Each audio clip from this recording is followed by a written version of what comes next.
कन्नौज नई लोकसभा सीट आखिर कैसे बनी? कैसे इत्र नगरी के नाम से मशहूर इस शहर में सियासी खेल शुरू हुआ? ध्यान से सुनिए।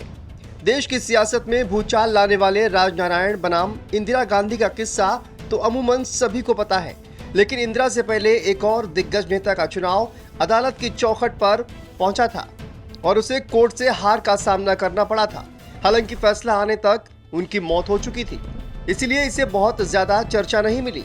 साल 1962 में फूलपुर से जवाहरलाल नेहरू से हार का सामना करने के बाद दिग्गज समाजवादी नेता राम मनोहर लोहिया ने फर्रुखाबाद से पर्चा भरा और जीत गए। साल 1967 में फर्रुखाबाद से अलग होकर कन्नौज नई लोकसभा सीट बनाई गई। लोहिया इस बार कन्नौज से उम्मीदवार बने। उनके सामने कांग्रेस से सत्यनारायण मिश्रा उम्मीदवार थे। मुकाबला कांटे का हुआ। इस दौरान एक सभा में लोहिया से सवाल पूछा गया था कि मुस्लिमों की 4 शादियों के बारे में आपकी क्या राय है। लोहिया साफ गोई के लिए मशहूर थे। उन्होंने कहा कि पति को भी पत्नी व्रता होना जरूरी है। लोहिया के इस बयान को कांग्रेस ने खूब हवा दी थी। खासकर मुस्लिम बाहुल्य क्षेत्रों में इसे भुनाया गया। लोहिया का अपना ही चुनाव इतना कांटे का हो गया कि वह कन्नौज से महज 472 वोट से ही जीत हासिल कर पाए। लेकिन कन्नौज के इस चुनाव में एक और ट्विस्ट बाकी था।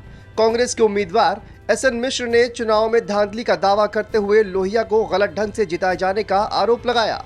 वह इस मामले को इलाहाबाद हाई कोर्ट तक ले गए और इसी बीच 12 अक्टूबर 1967 को लोहिया का निधन हो गया। हालांकि मुकदमा जारी रहा। आखिरकार 31 जनवरी 1969 को कोर्ट ने आरोपों की जांच और फिर से मतगणना के आदेश दिए। लगभग 900 वोटों से लोहिया की जगह एसएन मिश्रा को विजेता घोषित कर दिया गया।